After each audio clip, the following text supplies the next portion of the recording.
Good afternoon, everyone. Welcome to Sticky Learning Lunches with me, Nathan Simmons. We're just going to give it 30 seconds to get the final people in the room.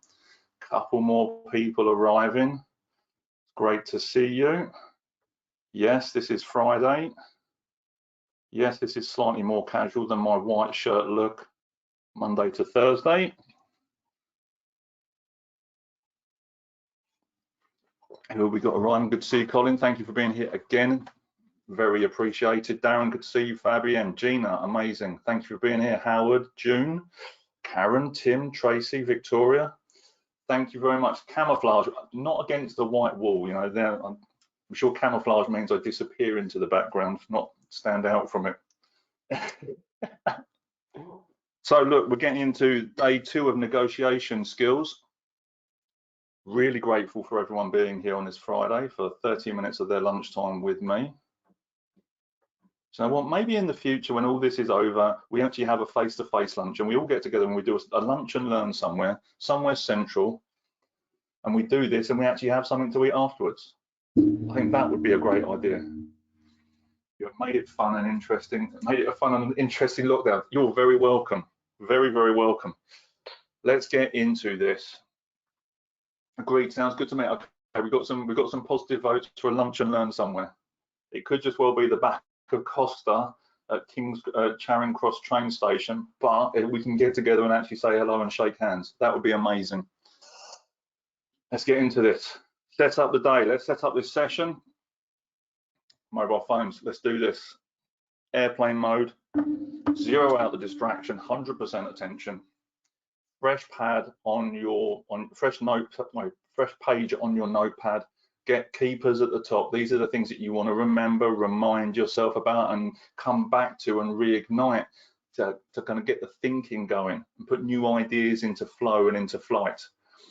That way, when you go back, you'll remember things that were said, ideas that were shared, and you'll come up with new ideas as well as those two things converge. Drink, hydrated. It's getting warmer out there, so let's make sure you've got a drink and you can keep that attention flowing on this fine Friday. And let's do this. So, welcome to Sticky Learning Lunches with me, Nathan Simmons, Senior Leadership Coach and Trainer for MBM, Making Business Matter, the home of Sticky Learning. And we are the leadership, development and soft skills provider to the grocery and manufacturing industry. Idea of these lunchtime learnings is to help you be the best version of you in the work you do, whether it's at home right now or whether that's helping you to return back to the work, to the work environment. Doesn't matter. Here to help, here to maximize the thinking and maximize your capabilities to go and deliver an even better result. Negotiation, day 2, starting to get into some of the technicalities of what we do. It's going to come off the screen share for a little bit. Quick recap on yesterday. Number 1, what did we cover yesterday? Mindset, the key elements of negotiation in anything that we're doing, whether it's sales, negotiation, one-to-ones, personal development, any conversation that we need to be having, there needs to be an element of preparation. Why? Because we feel underprepared, we feel underqualified, and as a result of that, it puts us under stress. Mindset is always the thing that's gonna support us. Everything is preceded by a thought. Everything happens because of what we think. It's then our emotions that follow that thinking then cause us some of the problems. So what we covered yesterday, very high level. First thing is positioning, about how you position yourself. One analogy that came to mind as I was writing some more in-depth information about this morning, you know, often when we go to war, we have to get a position, we have to hold a position, and we have to defend a position. Does it mean that every conversation we're going into, we're already thinking it's going to be a war or a battle? Actually, with this in mind, maybe we need to relax and stop positioning ourselves, stop defending and stop fighting. The second thing we covered was importance. Lower the stress, lower the pressure, take the importance off it. If you're looking for a new client or a new contract, let's be frank, you didn't have it in the first place, therefore you're not losing it. Reduce the importance, take the stress out of it. It doesn't mean that you have to be, instead of doing this, you can still be confident in what you're delivering and still be focused in what you're bringing to that conversation. Again, think about what you're contributing and the growth that you're creating, the impact as a result of you being there, rather than what you think you're going to get or not get. Reduce the importance. The second thing you've got to do in here, or sorry, the third thing in here, because it's going to break into two parts, is listening. When we take ourselves out of the position, we lower the importance. We can then start to listen to actually what's going on for the other person. How are they positioning themselves? What pressure are they putting themselves under? What's the reason? Who do you feel is putting the pressure on them? Actually, we can start to get a bit curious. We can start to get some ideas about actually what's important to them.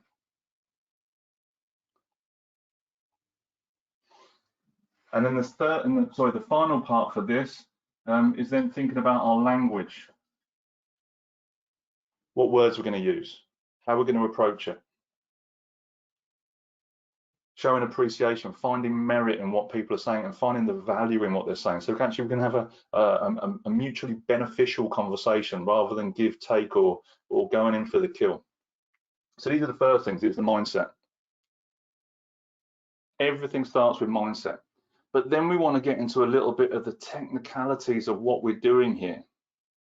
We want to have a structure to the conversation. And what we're going to provide you with is what we call the square dance.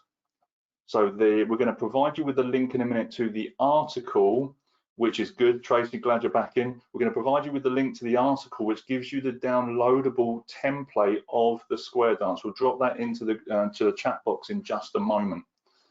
What I'm going to do is I shared it briefly yesterday. I'm going to share it with you now so you can see this immediately. So you have the key elements here. So this one sheet provides you with an opportunity just before you go into any conversation, any negotiation. Let me clarify, any kind of business professional negotiation. Now, if you're negotiating with a 7-year-old daughter like I have to about bedtime, writing one of these sheets beforehand may not be the appropriate thing. But maybe actually, as I'm saying that might actually be a beneficial thing. Maybe I should do this at lunchtime just to work out what might happen this evening and work out what I would like to achieve, what my walkaways from, and what I can, what I'm willing to trade with my daughter to support her going to bed on time.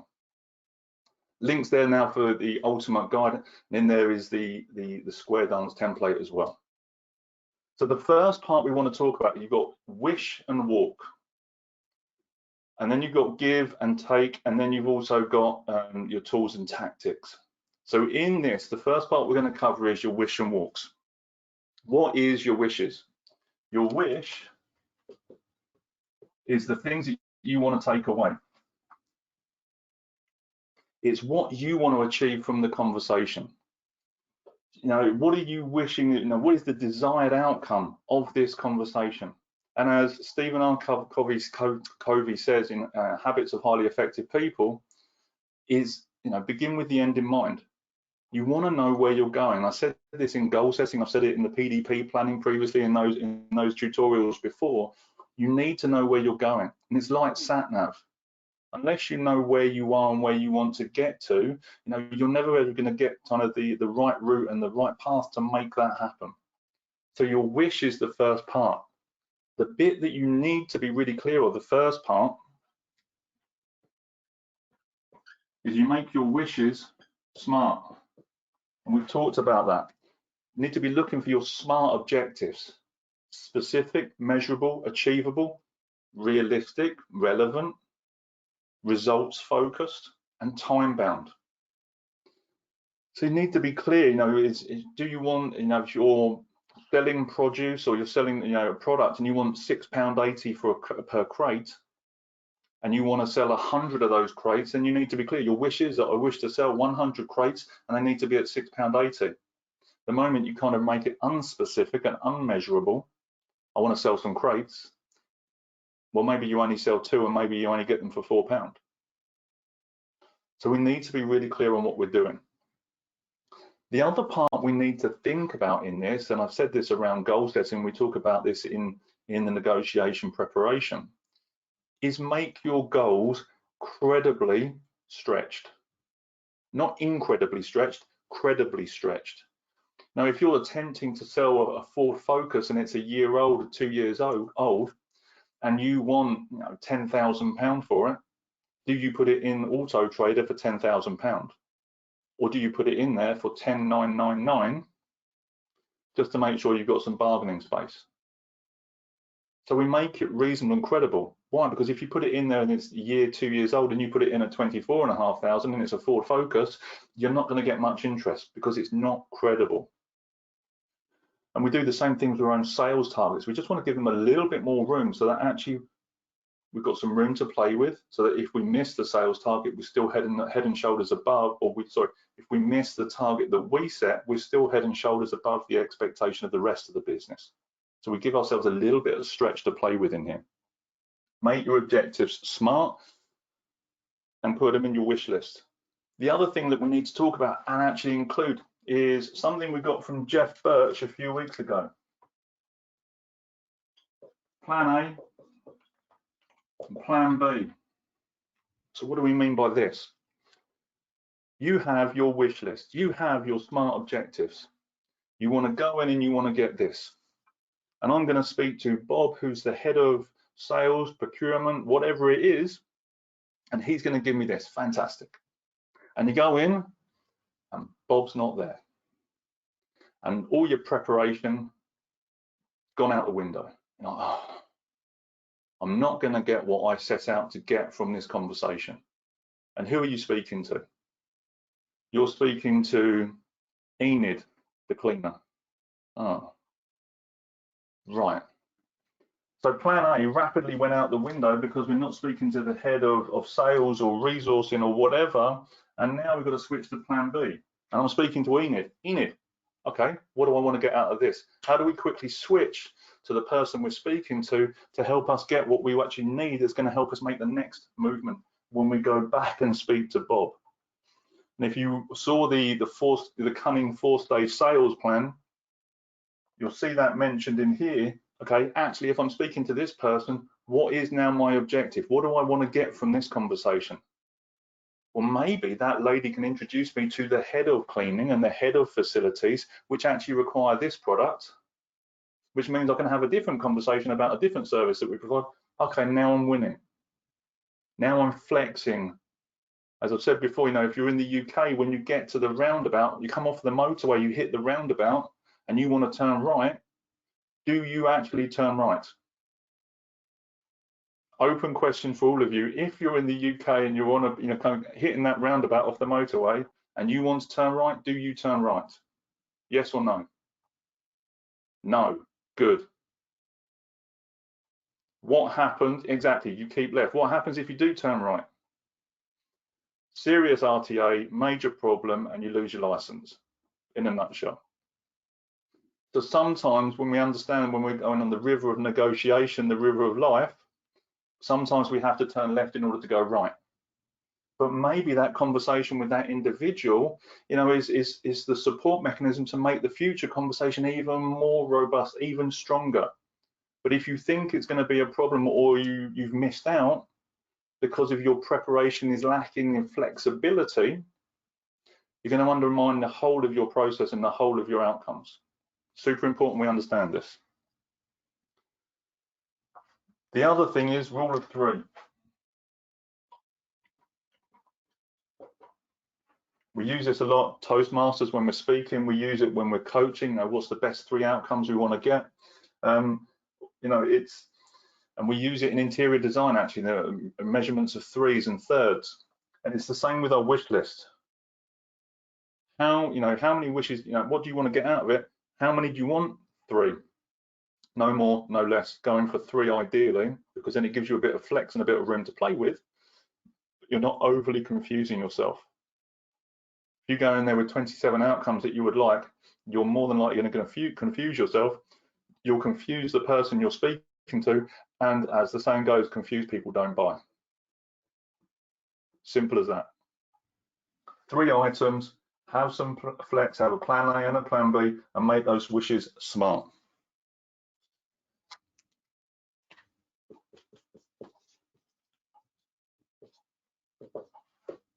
Number 3, your walks, your walkaways. What is it that actually you won't have? What is it, or where is it, is actually you switch off and you disengage? How far are you willing to go or to flex in order to get what you want? Howard, I can absolutely do that for you. Take it off the screen share. I kept the template up there just so you could see it. The walkaways are the things that you're not willing to compromise on. How low is that price going to go? If you want £6.80 per crate, what's the worst terms and conditions that you will settle for at the lowest point? What's acceptable still to you? Whatever it is, £6.80 per crate, and your lowest one is £6.10. Okay, any lower than that, then okay, we have to have an appropriate exit to the conversation. We have to stop what's going on because actually we're not getting where we need to be. What we're being mindful of when we're doing this is coming back to this mindset here, how we then disengage, how we pull away from that. Now, if we're stuck in our position and our importance, when we're stuck in it, and it's open question for all of you, if we're stuck in here defending our position and trying to shoot the enemy or being that shark on the kill because it's so important and we become needy and greedy about it, and actually our walk away, they've gone beyond that, what happens to the conversation when we need to disengage? How do you think that ends? Let me know. Let me know what your thoughts are and how you think that conversation ends when our mindset is in all of those wrong places.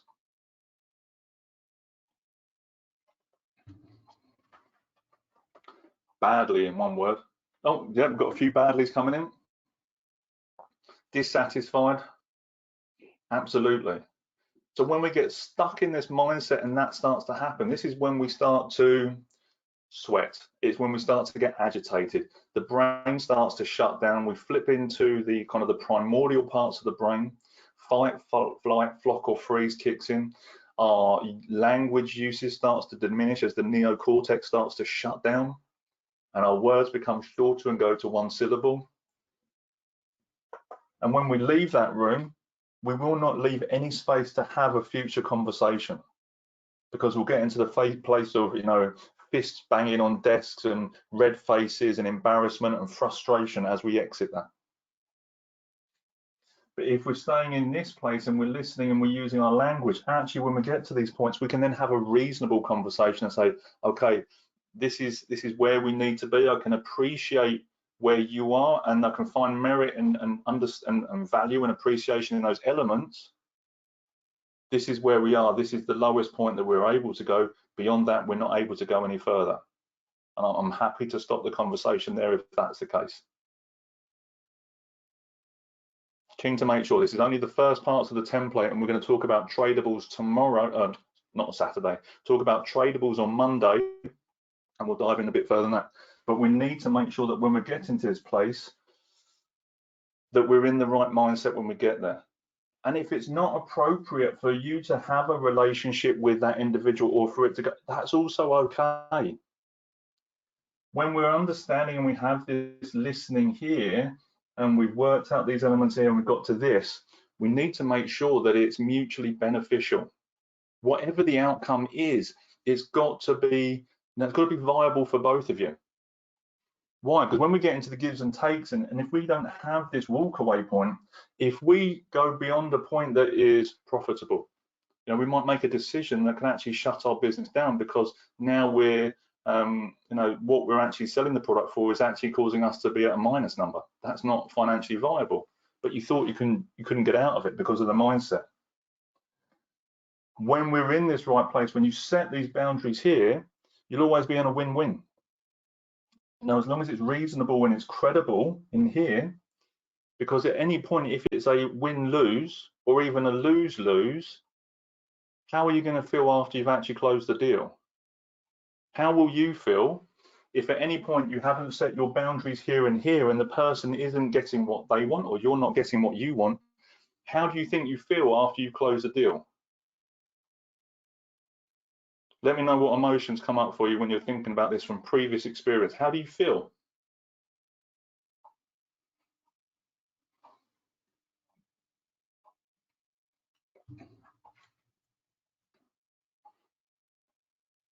self-critical, been done over. Good. We end up with buyer's remorse or even seller's remorse at this point. And is that the basis of a good relationship?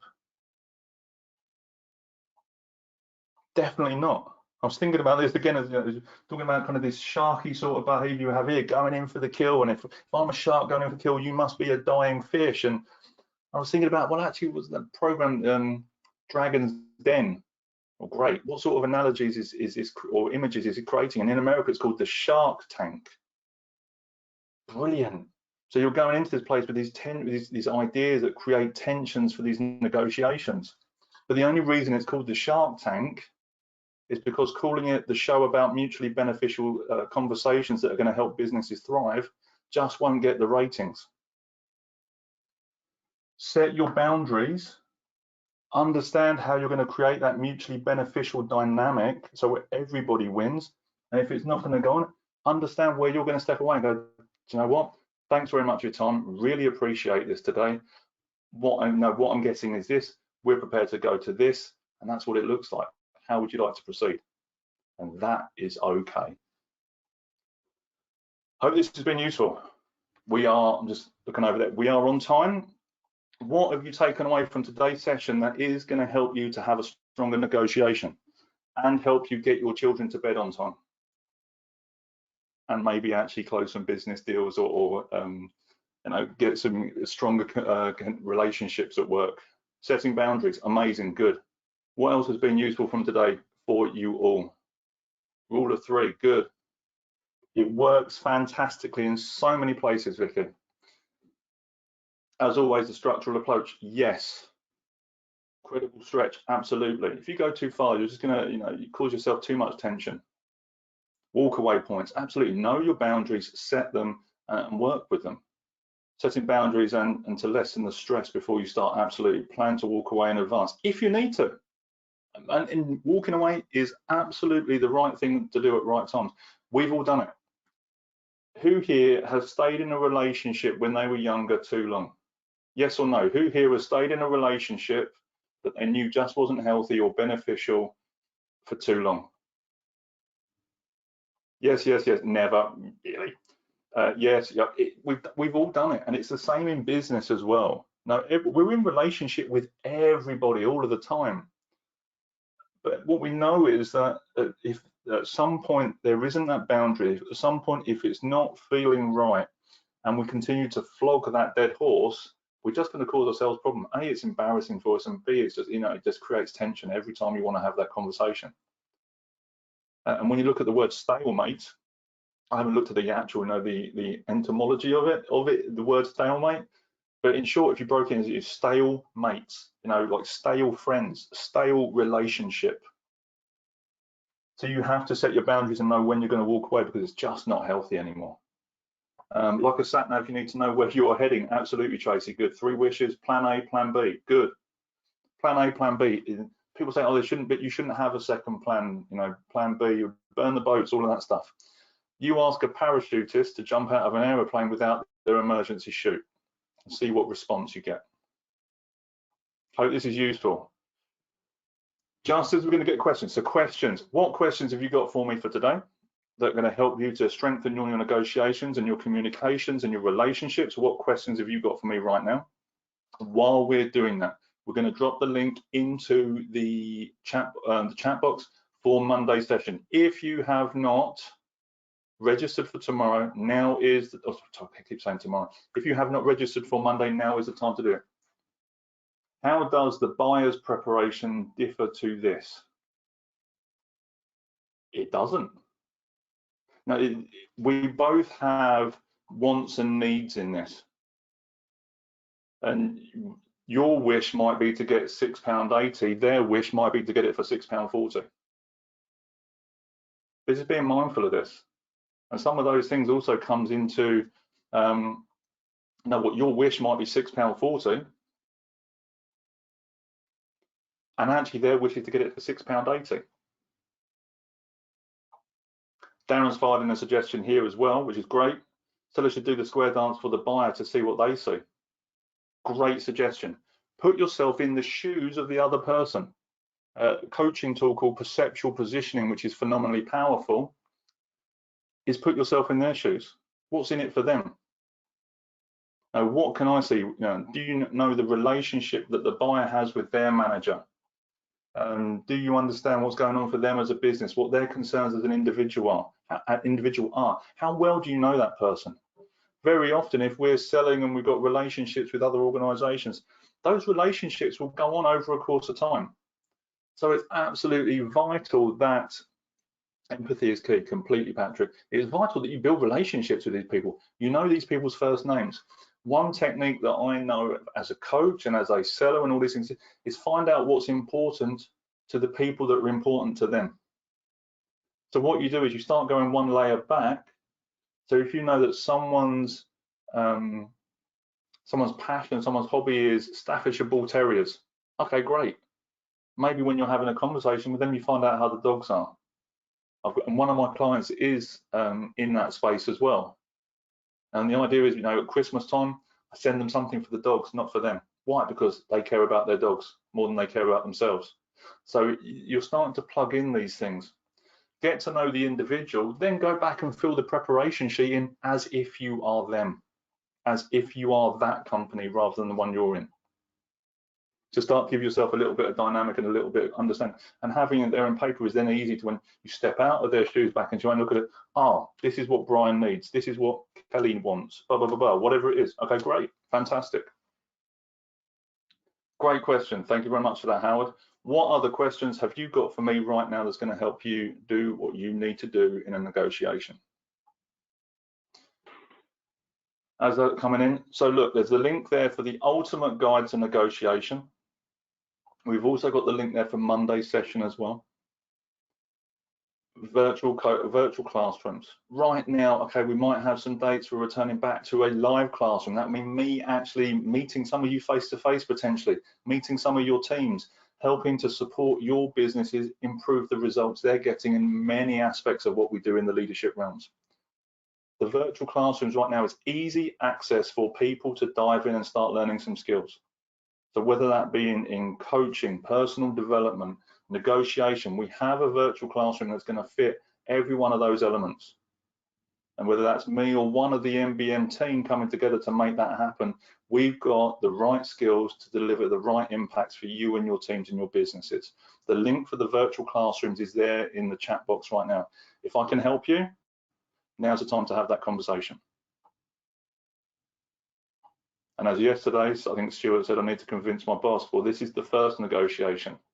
If you're going to have any homework coming out of this session today, is to start planning that negotiation that you're going to have with your manager, with your leader, to help get me into that classroom to help deliver better results with your team. What better homework to have?